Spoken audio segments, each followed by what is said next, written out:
Everybody, my name is Greg Ellison. Welcome to Redskin Review. Tonight's show is being taped on Monday, October 11th, and tonight we'll take a look back at the Redskins' 52-14 loss to Mason. We'll look ahead to the game away this week against Walnut Hills, and we'll talk about the players of the week. We'll talk about where are they now, and we'll have some questions for the coach. With me, as always, is my partner Dan Alberts and Coach Vince Suriano. Guys, welcome. And Coach, let's go ahead and talk about the Mason game. It's not a pleasant topic after a game like that, but let's go ahead and talk about it. The game started out on a bad foot. They went down. They scored on a field goal. They kicked off. We fumbled on the first play. We had the ball for 4 plays the whole first quarter. Right. It was one of those games where everything that could possibly go wrong went wrong. And we played our worst game of the year so far. And I felt at times like the wheels had come off of the wagon. We just couldn't seem to get anything right, and anything that we did turned sour. We were beaten physically. I thought Mason was a much improved team. Since their loss to Glen Estee, they have improved a great amount, and it looked like we just didn't improve that much. And you know, everything that they did was right, and everything we did was wrong. And you know, you kind of hope you got that out of your system, and you don't have to go through that anymore. But we definitely have to go back to the drawing board on some things and take a look at some of the things we're doing and try to fix them. And we've got 3 weeks left, and you know, fix them and get them right so that we can be successful the last 3 weeks. But there are definitely some things that we got to work on, and we just, you know, flat out have to play better. I mean, we just have to perform when the lights are on and get it done, because we certainly didn't do that Friday night for a number of reasons. As I looked at the videotape, you know, you're always looking for, you know, if you could have fixed this or you could have done that differently. But as I watched that videotape, there was a multitude of things that we just didn't do right. And it kind of surprised me, because we had a pretty good week of practice. We were pretty solid, and we seemed to have a good game plan. And, you know, the kids seemed to have confidence in what we were doing. But when we got out on the field, we just didn't execute anything the way we had practiced it. So, you know, I don't know. You know, we just, you know, we came into work, you know, we started on Saturday and we reviewed the tape with the players, and went over our mistakes and started working on Walnut Hills. And you know, coaches came in yesterday and we worked all day on Walnut Hills, and we went to practice today. I think the greatest remedy for getting the kids out of the doldrums is to start on somebody new, because you kind of put that game away and start on the next one. And that's the good thing about football, is, you know, there's always another game the next week to get ready for, and you don't really have time to feel sorry for yourself. You can't sit around and pout and mope, and you know, you got to get ready for the next one, and that's what we're doing right now. Good. The Mason team was picked to win the league. They had a lot of people back, including that big fullback, Nagengast, right, who just ran the ball at will against us, and you know, we couldn't get their offense off the field. Right, right. Our defense was on the field almost the whole game, it seemed like. And that's simply because we weren't stopping them. So you got to stop them to get off the field, and until we figure that out, we're going to be on the field for a long time. So, you know, hopefully we'll get that figured out real quick. You know, I said it 3 or 4 times while we were doing the game. You know, I've been doing the game since 1991. I didn't remember being that far down at halftime. No, we've never been that far down at halftime ever. I mean, since I've been coaching here at Anderson, and really in my 31 years of coaching, we've never been down 45-0 at halftime. There were not a lot of words of wisdom at halftime. You know, there were a lot of things broken, and not enough time to fix them. I was going to ask you, what was it like? Were they frustrated? The kids, were they frustrated? Were they mad? Were they embarrassed? All three? I mean, probably all those emotions. Really, they were embarrassed and frustrated, you know, a little bit of everything. And one of the things you try to do as a coach is really not lose your composure, because you still have another half to play. And you know, you try to get them to realize what they're doing wrong and maybe fix some of it. You know, like I told them, I said, look, I said, we're just going to go out in the second half and continue to run our game plan offensively. I said, there's no use just, you know, going out there and starting to throw the ball everywhere, because we're not going to come back and score 45 points in a half. I said, so we might as well work on the things that we practiced, you know, all week in practice, and see what we can execute and try to get better for the next week. You know, you've had like 3 games now that you've fallen behind in the first half. Is that an alarming thing for you for as far as that goes, I mean, how do you correct that, or what's some of the things that you would? Danny, I don't know if you can correct it. I mean, you just got to play better in the first half. I mean, it comes to a point where somebody on your team has to beat somebody on that other team.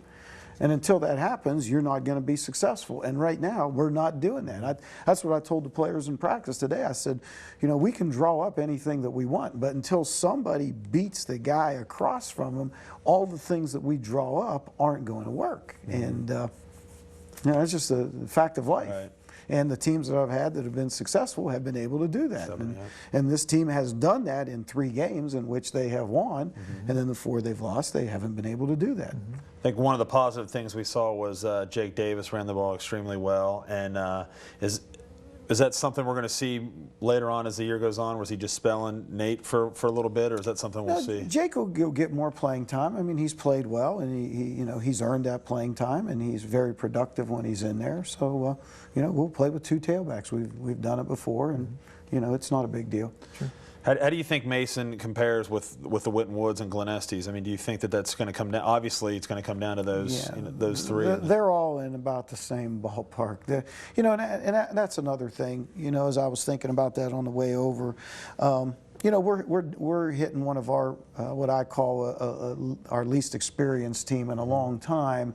And what is happening to us is we are playing some teams that are on the upswing, who are playing a lot of seniors or people who played a lot last year. So it's kind of a dip for us in experience and really in our size level. Our team is not real physically mature, and they're not experienced.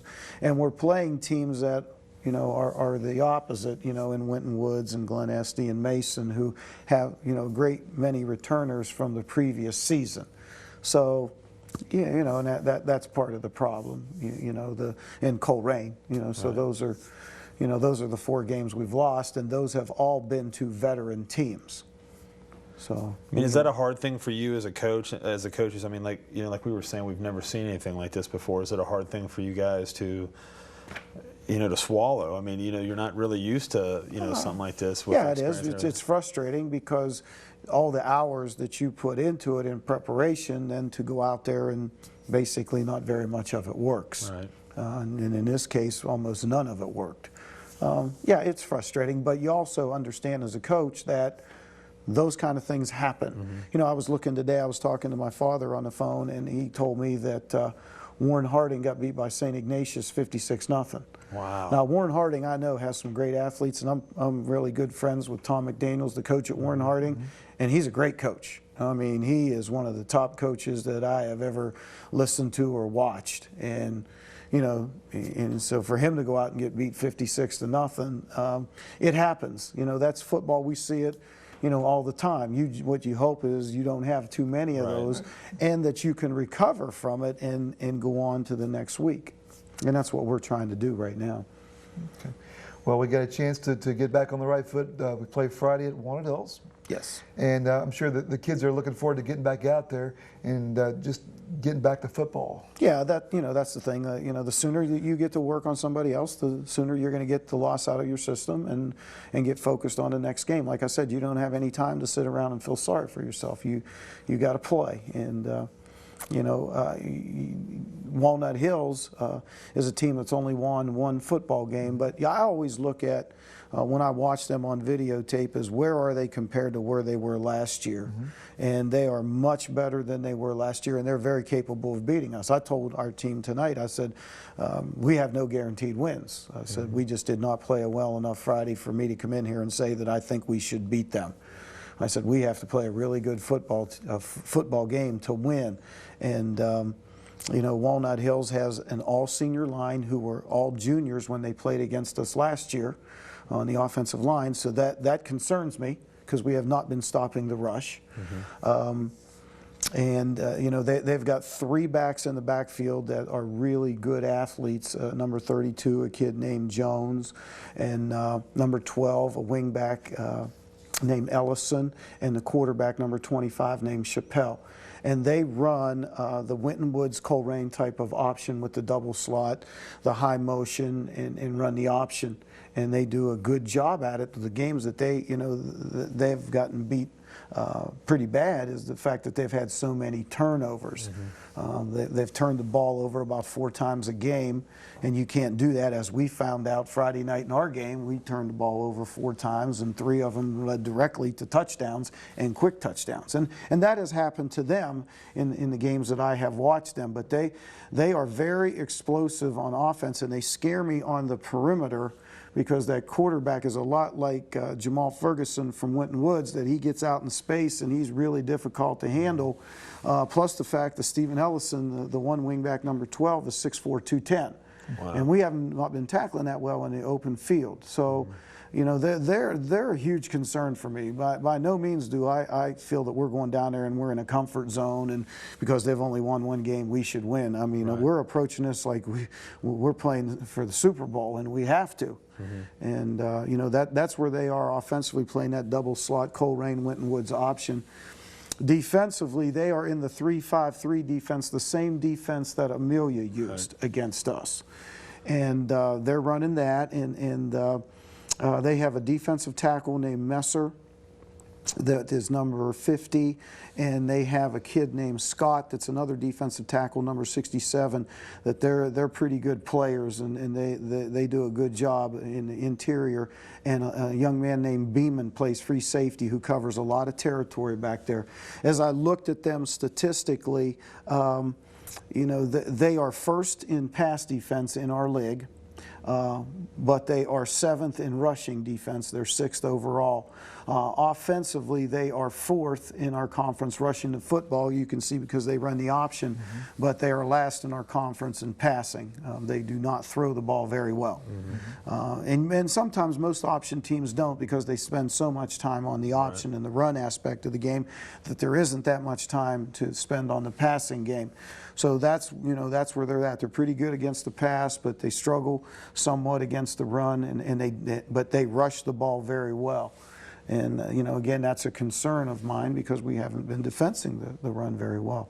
So, but you know, we're going to try to fix that this week and come up with a few things that will help us defensively. I mean, anytime you have a blowout like that where you go in and you're behind 45-0 at halftime, your kids are looking for some answers, and you're trying to provide them with some answers. I'm sure you probably talked about this in practice and with the kids. We stand at 3-4. We have a chance to get back to 500 overall. A chance to get to 3-3 and even at 500 in the league as well. Right, right. And it's an important game for us. They know that. And I don't think any of our players have given up. You know, I look at the attitude, and their work ethic when they came out to practice tonight. I mean, I thought every kid worked hard and tried to get better. And, you know, that's what you hope for as a coach. And really, that's what I expect from our guys. And that's the way they approached practice tonight, and they've got to do that the rest of the week. But they also have to understand that the only thing that counts is what you do on Friday night.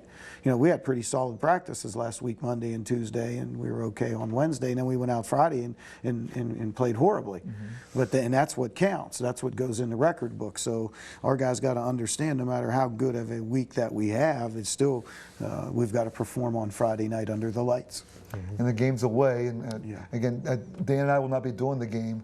They didn't have room for us over there, but we'll still get the game on through your tape. But what's it like to play over there at Walnut Hills? You know, we really haven't played there in a long, long time. We haven't played there since the 80s, since I've been there. You know, so I really can't remember. But to me, that's really insignificant. You know, I like playing at home in front of our home crowd. But, you know, when you go over to play at a place, you know, every field's 100 yards long, and you just got to go out and do the job. You know, and you know, the officials will do a good job, and, you know, we just got to play. Do you feel like some of the big keys for the game are obviously, like you were saying, is the turnovers, or anything else that you see that you guys have to do to be victorious? I mean, is it running the ball? Is that going to be your main? Danny, we have to, yes, we have to run the ball. We have to be able to stop the run, and it just boils down to, you know, physically at some point in time we have got to beat the man across from us. You know, like I said, for anything to work, somebody's got to be able to beat somebody. Okay. When you have something like this going on, do you try to get a little bit more of the underclassmen involved in this now? I mean, do you try to put some of them in that haven't been really playing too much, you know what I mean, to kind of get a look at them, or do you just kind of... No, only if we have a chance to win with them, because if you start doing that, then you're telling your seniors that the season is over for them, and I'm not going to do that. We're going to go into every game with the best possible players that we can put out on the field that are going to give us the best possible chance to win, whether that be seniors, juniors, sophomores, or whatever. Whoever's playing the best at their positions are the players that are going to play. You know, I'll worry about next year. Right. You know, but you know, you owe it to the players that are playing on your team and your seniors to do the best possible job that you can for this year, and that's the way I've always approached it. And win as many games as you can with the best players that you have.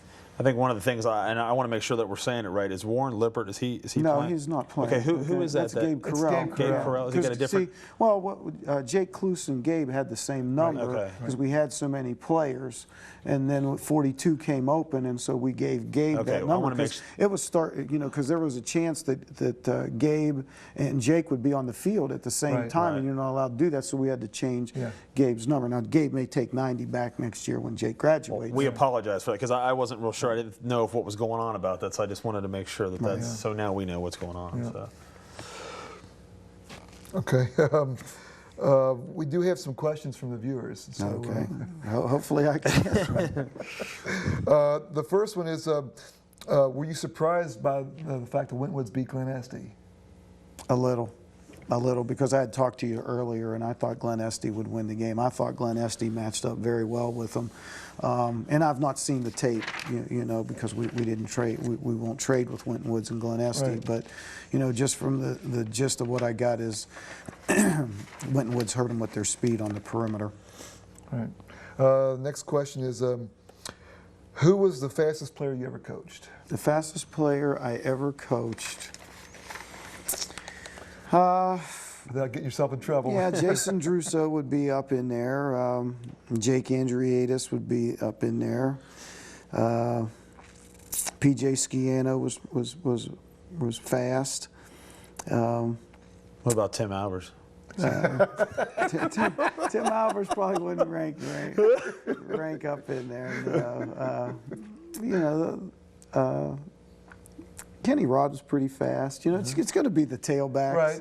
You know, those kids, the kids that played that tailback position, because that's usually where we put our fastest kid. What was the wideout when Timmy was the quarterback? That guy was fast. Capel. Yeah. He was pretty quick. All right, I have a question here from Joe and Anderson. He said he wants to know if there's any original coaches from your first coaching staff, and if there's no one there, he wants to know who's been there the longest. Okay, no, there are not from the 1987 team, but the coach that's been there the longest is Jeff Giesting. I came in 1987, and Jeff came in 1988. And Jeff's the defensive coordinator, and he's been with me the longest. So, yeah, he's the closest to the original staff. 16 years. Yeah, longer than that. I've been here. This is my 18th. Yeah. You know, he's close. Yeah. Okay, the other question I got from Bobby from Anderson. He says, do you have the final say so when they call it, like they make the offense and defensive plays? Do you have I don't want this? Yeah, I call the offensive plays myself, so I can't veto myself. Although I will listen to the coaches in the press box, because we're all on headphones together, so we're all connected, and everybody knows the play. And sometimes if I'm going to call a play, you know, they'll say, "No, I really don't like that," or "We got to watch out." And they're the ones that give me the checks from the press box when we check, because they're on top and they can see everything. Like when we got down there on the goal line, and I called timeout on the goal line when we were down there, they had told me that we were outnumbered at the point of attack to either change the play or we had to call timeout, and we couldn't change the play fast enough, so I just called timeout, and then we change the play. As far as defense, very rarely do I ever veto something defensively. Like I said, Jeff's been with me since 1988. What I will do sometimes, every once in a while, not very often, is I'll give them a suggestion ahead of time. More often than that, you know, I'll tell Jeff what I think is going to happen or what I think they may do based on just, you know, how I've got a feel for how the game's going. You know, I may say, Jeff, hey, this is a down where we ought to look for the fullback trap. you know, and then Jeff might say, okay, and he'll adjust the defense accordingly to take that away. Or I'd say, you know, this is play action pass down into the flat or to the wide side of the field, you know, and I just try to give them support that way. You know, usually when you give guys a job to do, you want to let them do it, and you're watching everything go on all week. You know, it's not like you're getting into the game and you just start calling defenses the same way on offense. Everything is planned out you know, as you go through practice. You know, we practice every situation that we're going to see in the game. We practice that, and we know what we're going to call in those given scenarios.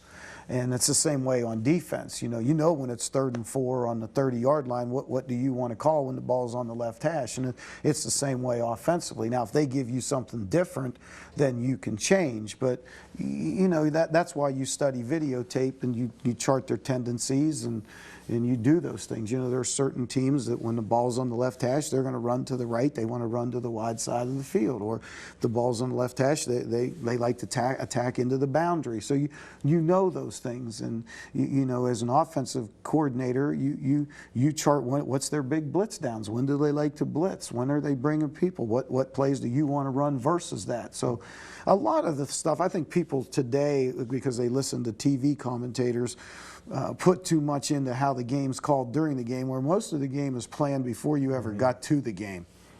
Does Jeff pretty much do like what you were saying, like you'll go and break down the offense? Does Jeff break down the defense, and then he gets together with you? The whole staff does, and then, you know, he comes back in with me and he talks about what we're going to do and what the plan is, and there will be times in the meetings where, like on Sundays, where I may suggest, you know, a few things, like I think this will hurt, you know, because I've watched videotape on them. I usually watch some early tape on them before we ever meet as a staff on Sunday, and you know, I'll say I think these things will give them problems, you know, because I always look at it from an offensive standpoint. If a team is doing something to us, what hurts us when we're doing that to other people? And then I'll say these things, Jeff, you know, and to the defensive staff, really give us problems, you know, or I'll look at their pass protection and look and see what hurts us when we're using that type of protection. And we trade those ideas back and forth. We'll bounce that off of them. You know, they're in this defensive alignment. What do you think we can do to hurt that defensive line? What gives you problems? And then they'll tell us, and then we'll incorporate that. So there's a lot of give and take. I noticed in the Glen Estee game especially that it seemed like Vince Palmer was maybe changing some plays. I mean, how much latitude do you give him? He doesn't change any of the plays. We change them for him. Okay. Okay, that's on his shoulder. That's why we have the headphones on. They'll call down from the press box, and then they'll either suggest it or I'll give him the next play. A lot of the plays that we have are 2 plays, right. You know, that we can go with one or the other, and we look and see what they're aligned in, and then make the decision from there. You know, and so the plays are paired up based on the defensive alignment. Okay. Let's go ahead and, boy, this is going pretty quick here. Let's go ahead and, you got where are they now, player first? Yeah, we're going to take Louis Andriadis, probably one of the most popular players that played in Anderson, and probably most liked. Everybody seemed to really like Louis, and he was a spirited player. He was the first player that I coached that got into the Anderson, you know, Hall of Champions, and Louis was a tailback for us, and he was on our team from '89, the '89 season, '90, '91. He actually played for us in '90 and '91, where he was the tailback. Right. In '90, he shared time with Bobby Deck, who was a senior, and Louis was a junior. Then in '91, Louis was the senior, and Jason Druso was the junior. But back then, we were in the I, and our tailback was carrying the ball about 40, 50 times a game. So you needed to use 2 tailbacks in that I formation set. But you know, he was all conference for us. He was Player of the Year for us in our conference, and that was the first 9-1 team that we had, and the first team that won the league championship. Wow. And the only team we lost to that year was Norwood, when Mark Edwards was a junior at Norwood. And then we came back the next year and beat them at our place when we went undefeated. But Louis went on to play at Butler over in Indiana, and he played at Butler, and he was a running back for them and had a great career there at Butler. And then from there, he stayed on and he coached at Butler as a GA first, and then they hired him as a part-time assistant, and he coached at Butler. And then he came to Anderson, and in 2000, when we put the no-huddle spread in, Louis was our running back coach. And then he left and went to Grand Valley State up in Michigan, and he is the cross-country and track coach up there. So he's doing very, very well. I got a little story about him real quick, because when I coached with you the first, that 1 year, and Lou was there, and like you said, he was just so spirited and everything. And I used to always chew gum. Well, he used to always call me Coach Bubbles, because that's just the way he was. He was just always joking around. You know what? That's not why he called you. Yeah. He just was always joking around, like you said. It was a great spirit. He always made everybody happy, Yeah, and a tremendous competitor. Yeah. Just a tremendous competitor. Yes, he was. The first game we ever did, I think I said this before, first game we ever did, me and Brad, before you were announcing, was we played Turpin in Lou's senior year. And they had Dennis Rushi, right. who is a gym teacher in Forest Hills now, and we had Lou Andreas. That was a great game. They both had over 100 Came down yards. to the last minute. Last minute of the game. Yeah. And then if you remember, we ended our season that year with a triple overtime win over Harrison. Yep. And Louis scored the winning touchdown, and he carried the ball every play in that overtime. Really? Yeah. And and then that let us have that 9-1 season, but that was one of the greatest wins I've ever had here at Anderson. Yep. We're going to do Players of the Week this week, and our first players on offense is Jake Davis. Had a great game. I think he had over 100 yards rushing. Our defense is Michael Bruner again. He did a great job, and special teams is Joe Vortkamp. And we'd also like to thank some of our sponsors, if I can get them all right here: Eastgate Pools, Beachmont Auto Mile, Jersey Mike's, Midwest EXP, Anderson Football Moms, Star Realtors, and Adams Heating and Cooling. I believe that's it. I think I don't think I'm missing anybody. So we'd like to thank them for helping us out. It's been just been a tremendous help for all of us. I want to thank Coach too, because I'm sure it was a difficult thing for him to do. And, Absolutely. And it was hard for us to call the game too, because it just wasn't really exciting for us. You It set was the kind of standard. hard. We're not used to games like that. Yeah, let me say this: it's a lot easier to do this show than it was to stand on the sideline Friday night. So this is the easy part. Friday night was the tough part. Yeah. Well, thanks for again. Thanks for coming in. Sure. So and good luck this week against Walnut Hills. Thank you. So following this broadcast will be the tape of the Mason game.